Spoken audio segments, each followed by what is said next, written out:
This bizarre airplane looked broken, yet outperformed planes twice its size.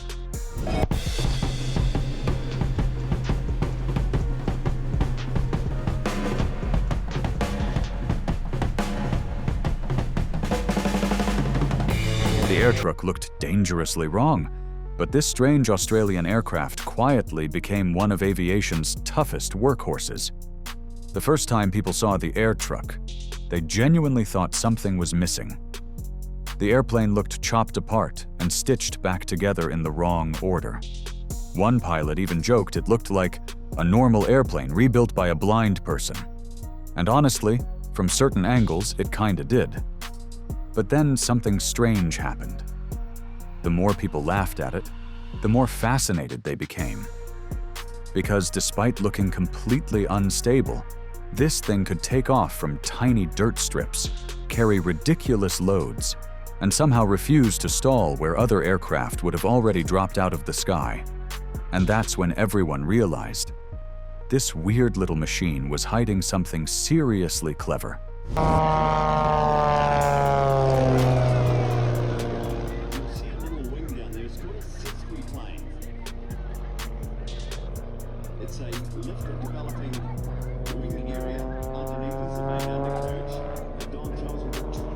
Behind this flying farm machine was Luigi Pellarini, an Italian aircraft designer who thought completely differently from everyone else after World War II.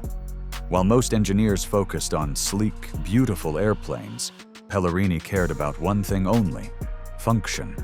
If something looked ugly but worked better, he didn't care. Before coming to Australia, he actually tried building a flying car in Italy. And it failed badly. But instead of quitting aviation, he packed up his ideas and moved across the world. Australia at the time wanted its own aircraft industry instead of depending entirely on expensive American imports. And for Pellarini, this was the perfect opportunity to experiment with the bizarre ideas nobody else would touch. Before the Airtruk existed, there was another strange machine called the Kingsford Smith PL-7. And honestly, you could already see the madness starting there. It had the same pod-like fuselage, twin booms, and detached tail layout that would later define the Airtruk itself. The PL-7 used a 7-cylinder Armstrong Siddeley Cheetah engine, which was cheap and easy to find after the war. But there was one major problem. The cockpit sat so awkwardly on the aircraft that visibility for the pilot was terrible. And then, disaster struck. Before the airplane could even receive certification, it was destroyed in a fire. Just like that, Pellarini was unemployed again. But weirdly enough, the failure of the PL-7 became the blueprint for everything that came later. At the same time, New Zealand had a growing problem. Farmers still relied on aging World War II aircraft for crop dusting and fertilizer spreading, and those machines were becoming unreliable fast. They needed something rugged, cheap, and capable of operating from rough fields in the middle of nowhere. That's when Pellarini got another chance. He was hired to develop the PL-11 Airtruk using recycled parts from old T-6 Texan military trainers. And this is where things got really strange. The cockpit was moved directly above the engine, giving pilots an almost crow's nest-style view over the landscape below. It looked insane, but it worked, at least for a while, because both prototypes eventually crashed, and for a moment it seemed like the entire project was dead forever.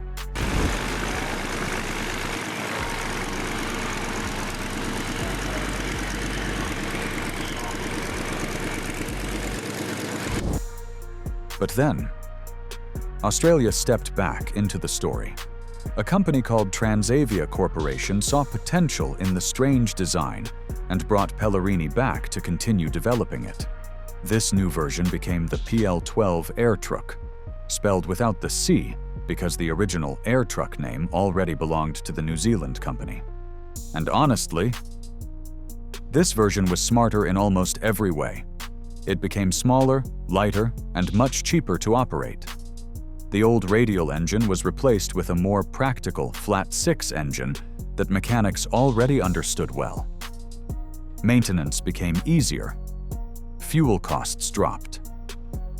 And unlike companies like Cessna or Piper, Transavia focused almost entirely on agricultural aircraft. They weren't building luxury airplanes, they were building tools.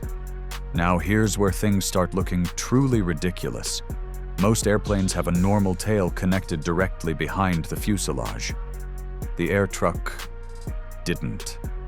Instead, it used two separate tail booms sticking out from the wings, with tiny twin tails hanging off the back, like somebody forgot to finish the airplane.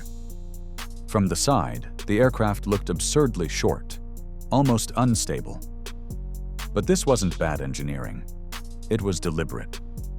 The design actually shared similarities with aircraft like the Lockheed P-38 Lightning, though Airtruk pushed the concept into an even stranger direction. There was no rear stabilizer behind the fuselage because the entire structure was designed around utility, not beauty. And this is the part most people missed. Every ugly shape on the airplane solved a problem. Those separated tail booms created an open space in the back. A loading truck could reverse directly between them while the engine stayed running. Suddenly, the weirdest airplane in Australia started making a lot more sense.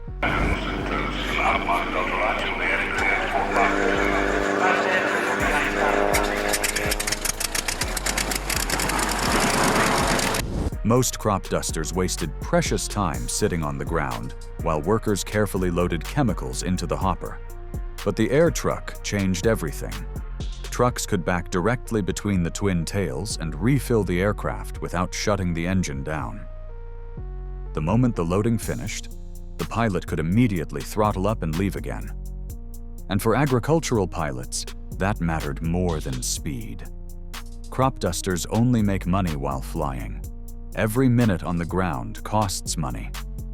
The Airtruk reduced turnaround times massively, which made farmers love it despite its bizarre appearance. This airplane wasn't built to impress people at air shows. It was optimized entirely around productivity. And honestly, that's probably why it worked so well. And then there was the maintenance philosophy, which may have been the smartest part of the entire airplane. The Airtruk was designed almost like a giant Lego set. Twin booms could be swapped quickly. Control surfaces were interchangeable. Landing gear and shock absorbers were rugged enough to repair out in remote farm fields without specialized tools. That mattered because agricultural aircraft live brutal lives. Dust, chemicals, rough dirt strips, hard landings. These airplanes get punished constantly. Pellarini understood that better than most engineers. Even the wide placement of the twin tails had a hidden purpose. It kept them away from the chemical spray itself, reducing corrosion over time. Mechanics loved the Airtruk because it wasn't delicate. It was built to survive abuse day after day without falling apart. And then there was the cockpit. Because the pilot didn't sit behind the engine like a normal airplane, they sat directly above it, literally on top of the engine. And honestly, that sounds terrifying. Pilots even joked that if a cylinder exploded underneath them, their feet might burst into flames. But once again, the madness had logic behind it. In many crop duster crashes, pilots were crushed between the engine in front and the chemical hopper behind them. The Airtruk solved that problem by lifting the cockpit above both structures. In a crash, the heavy components passed underneath instead of through the pilot. And visibility? That became one of the airplane's biggest advantages. Flying low over fields is dangerous. Trees, wires, fences, hills. Pilots needed to see everything clearly while skimming just above the ground. With the cockpit mounted high above the nose, forward visibility became incredible. The shoulder-mounted wings blocked some side visibility, sure, but straight ahead, pilots could finally see the terrain properly during low-level spraying runs. And then there was the handling. The Airtruk gained a reputation for being almost impossible to stall. A huge part of that came from its strange sesquiplane wing setup, basically a 1.5 wing design where the smaller lower wings still produced nearly 20% of the aircraft's total lift. The upper wing even used an airfoil similar to the legendary Helio Courier, famous for extreme short takeoff and landing performance. Lightly loaded, the Airtruk could leave the ground in roughly 250 feet. That's absurdly short for an agricultural aircraft carrying heavy loads, which means the Airtruk's bizarre shape wasn't accidental at all. It was engineered to fly slowly, safely, and predictably at altitudes where most pilots would already be sweating.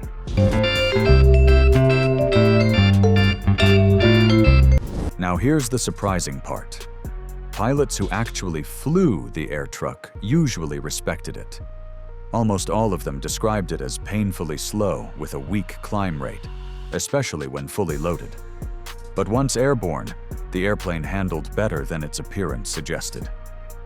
The twin-tail setup gave it stable, predictable control response at very low speeds, which mattered enormously during dangerous crop dusting runs just above the ground.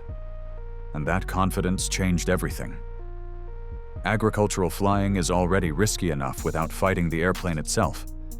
The Airtruk gave pilots something many strange aircraft never do: trust. It wasn't elegant, it wasn't fast, but it felt dependable. And honestly, for pilots flying a few feet above trees and power lines, that mattered more than anything else. By 1969, Transavia needed attention fast. So instead of traditional advertising, they did something almost insane. One Airtruk was flown all the way from Australia to South Africa through Asia, stopping country after country along the journey. And remember, this wasn't some long-range luxury aircraft.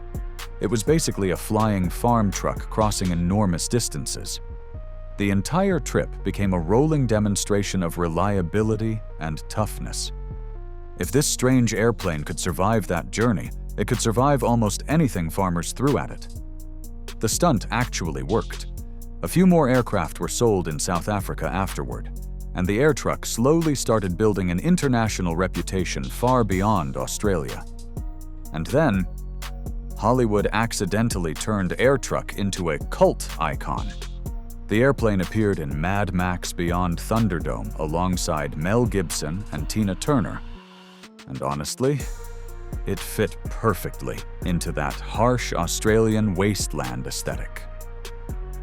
The Airtruk already looked post-apocalyptic in real life, so the movie barely needed to change anything. Suddenly, people around the world saw this bizarre aircraft for the first time. It became one of those machines aviation fans couldn't stop talking about simply because it looked so unbelievably strange, and that's usually how cult followings begin. Absolutely superbly.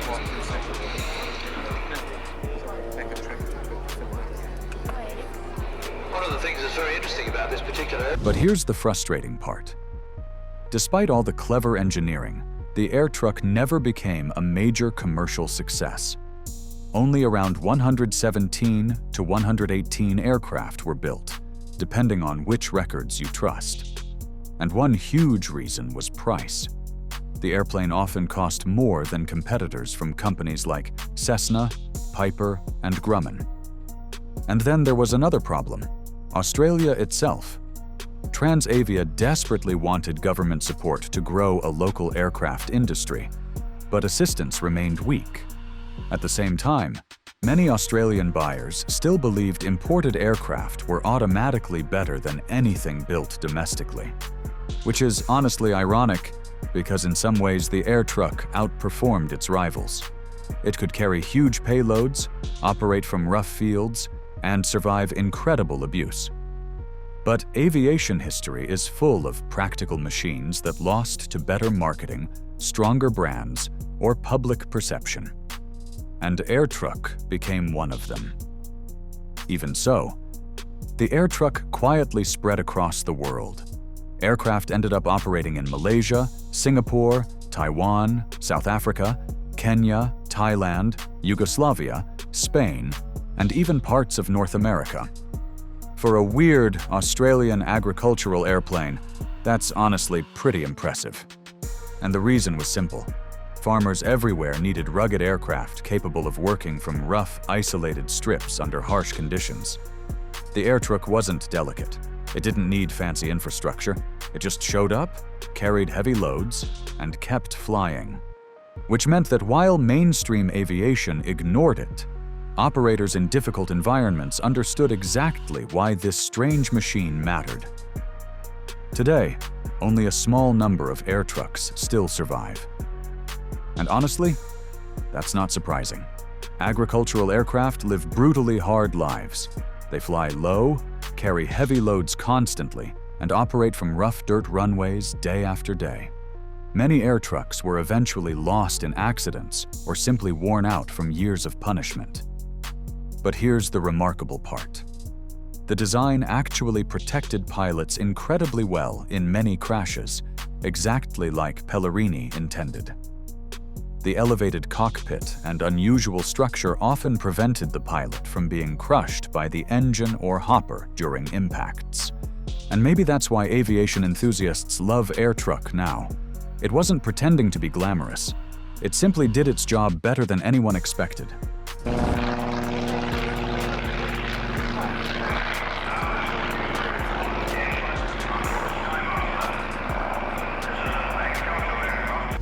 The Airtruk still looks ridiculous today.